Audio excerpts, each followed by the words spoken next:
Hi, Vinnie Fisher here from Beyond Your Shadow, and today I want to talk to you about handing over the torch, how to navigate the formal handoff of leadership transition within your company. This topic is obviously something I have a lot of experience in and has so much excitement and so many challenges. And so today I want to talk to you about understanding the formality of that title handoff. I want to talk to you about how to embrace the new role from going from the leader to supporting the leader. I want to talk about fostering a culture and continue to complement a culture of complementing the leader, not competing with the leader. What stepping away does for leadership that's in place and how they're going to flourish. How to support your leadership team without it feeling like abandonment to either yourself or to them. The complexity of this, what that's really going to look like. It's simple advice, but what are some of the pitfalls and the parts that aren't very easily following? Honestly, how to transition from the hero to the guide, which is this idea of complementing, not competing. And we're going to wrap all that up. Our whole mission is to help mentors. How do we invest back in the next generation to help leaders become multipliers so that through multiplication, legacy can be accomplished? Come along for the ride. So one of the things we've been teaching leaders is this idea of the process of how to do multiplication. We've talked about mindset. If you missed that, I really encourage you to go back to a previous videos where we talked about the mindset of the leader and how critical it is to have a multiplication mindset of not only working on yourself, but building that firm foundation such that you can help identify and build up other leaders as well. And then the next step in that journey, we talked about this whole intentionality around identifying and inviting leaders, today's leaders for tomorrow's opportunities into this process. And then we also talked about how there is this idea that you're now activating leaders. So think in this idea of apprenticeship, right? You've identified somebody, you've invited them in for the journey. That's this idea of come watch me do it. And then next we're like this idea of, okay, you're doing it. I'm investing my time, my talents, and my resources in you doing it. And then like, okay, it's time for you to start doing it with me, not just watch me do it. And this is idea we talked about activating. And this next phase we're going to talk about today is this handoff, the formal handoff. Okay, you've been watching me do it, then there was this process of where we've been doing it together. And so the first piece of that today is just that, understanding the formal handoff. So here at Fully Accountable, one of our organizations, we went through this process like we did in other companies we had of a formal handoff. I stepped down formally at our company retreat. I announced I was stepping down as our CEO and making way or room for the formal handoff to our new CEO, Rachel. We went through an entire process. As a board, we met, we talked about why this is important in the next generation of the company, how we've been equipping her for this transition. Honestly, if you went back 18 months in our process, she had been doing all of the roles of this, and now it was time for the formal handoff. And so we wanted to ensure this clarity of transition of handoff. So we announced it. We announced it to the world, but first and foremost, we are team-centric. We announced it to our team first. And so what did we do with that? We were clear. We obviously spoke with Rachel about her promotion, but then we spoke to our team.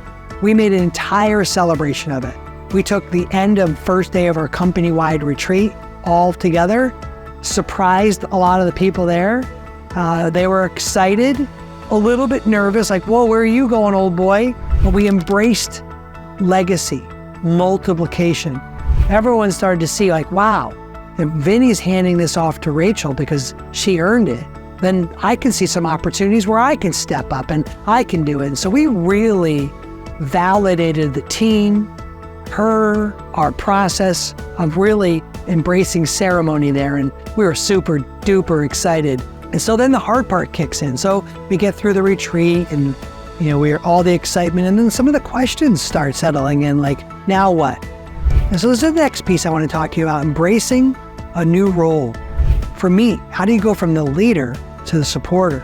I'll tell you, the first part of that, simple advice, like stepping away. And so I didn't have necessarily a clear direction of what was next. I have some ideas, but the first piece of this was honestly focused on our organization and what was the right thing to do for its next growth and next run. And so I had to step back. I had to take this idea that I'm the supporter of the leadership team. I am not the leadership team. And so right away, you can be careful here. You can take an overstep away. And then we'll talk about that in a little bit here, this idea of like, how do you step away enough without it being abandonment? But I want to focus on where the part of we did step away, we did do it well. And it's this idea of valuing the person who's leading. And so what I was saying to our CEO is, you've got this. You can do this. I believe in you. Our team believes in you. And this idea of supporting that role. So if you're doing it well already, then your team is used to going to that person and you have been quietly stepping away, which is what we did. And thankfully that worked out well for us. So our transition to that formal handoff was probably more of a formality, but I can see where if not done well, and we had some of our things I'll talk about here in a few minutes, I embraced leadership's handoff. And so I got to celebrate and excited and not focus on my part, like being humble, laying down some of my own rights and what I've done well in leadership. And honestly, as I'm handing it off, I'm probably at the pace of using my best words, probably leading in some categories the best I ever have because of wisdom and maturity, but recognizing the next generation and what, in this case, she was going to do for taking our company to a level that I haven't even taken. And so that's this idea of being a supporter, not a leader. So what does that look like? The next step of this is tricky, right? How do you foster an environment that's complementary, where you're complementary and you're not competing with your leadership team?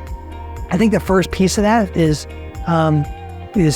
talking that way to your leadership team. I'm here to complete pieces to help you. I'm not here to compete with you. We're not going to continue to wave trophies around about what I accomplished. We're going to highlight things that y'all are accomplishing and do that. And humble yourself. Lay down your own rights. That it must become greater. You must become less.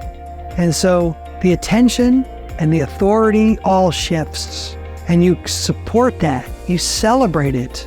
And so how do you do that? Well, you put the focus back on your leadership team, on things that are being done. And honestly, when your leadership team is talking about like things that they want to change, and some of those things are the things you were doing, you support it. You give some advice. You help them accomplish that.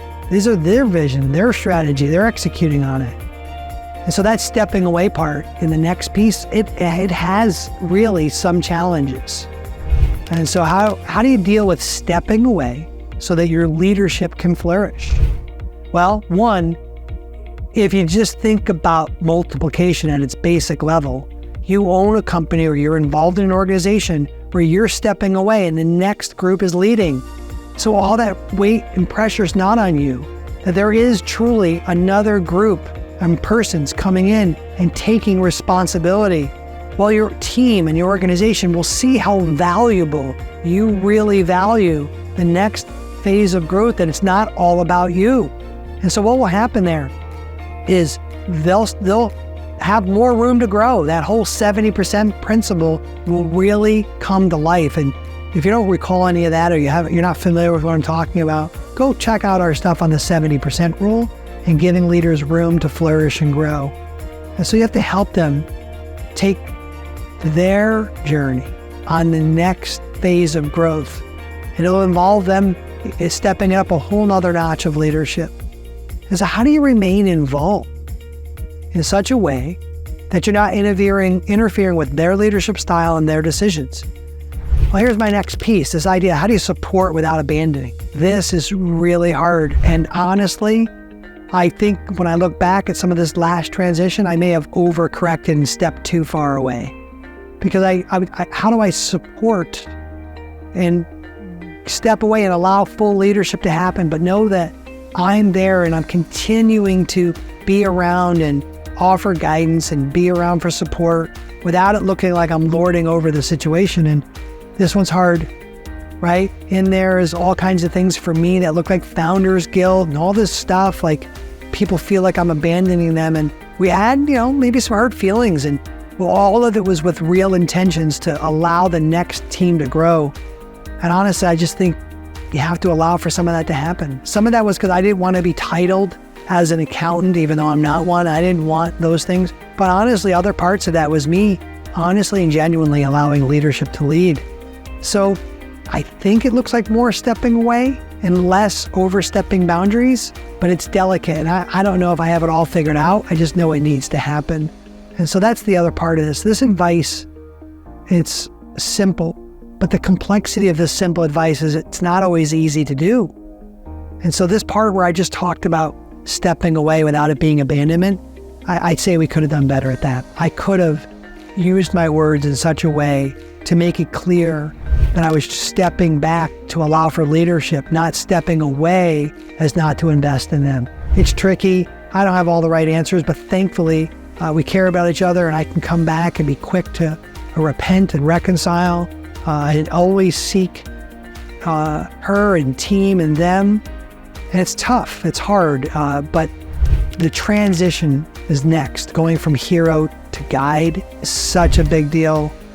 When I look back, I'm the most thankful of stepping away from the role of being a highly accomplished, recognized leader of an organization and stepping into the role of guiding other leaders. We've been doing that. I've been doing that for so long that it's part of the culture in our DNA, but that's a real thing.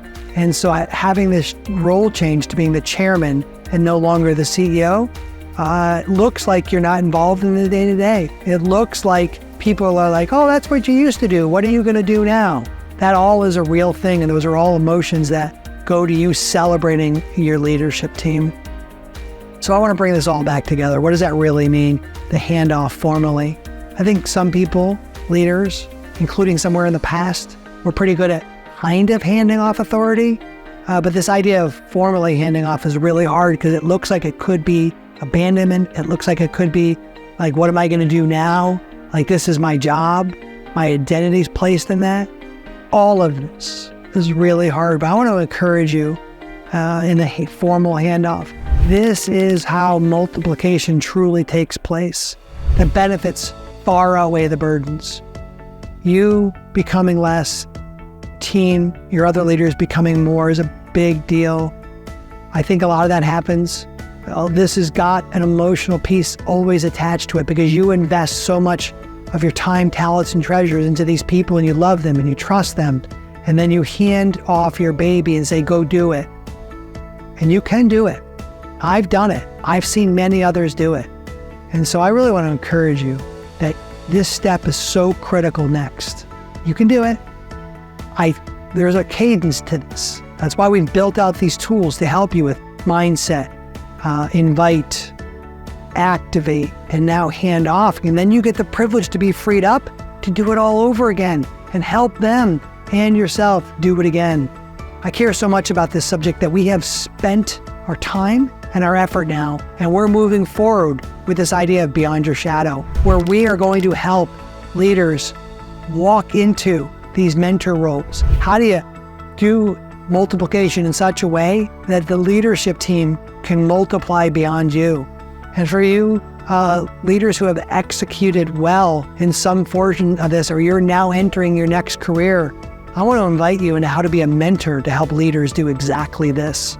So we're building out all the curriculum, the proven systems we've used to give you the resources, the support, and the audience of people you can help, leaders, turning them into multipliers. So if you're excited about all this, you're a mentor wanting more of this, you're a leader needing us and all the resources we have so that you can have an environment of multiplication, like our stuff, subscribe to this YouTube channel, and if you're here or someone shared it with you, share it with others. We really believe that in the next phase of the marketplace, we need to equip mentors, helping leaders build leaders.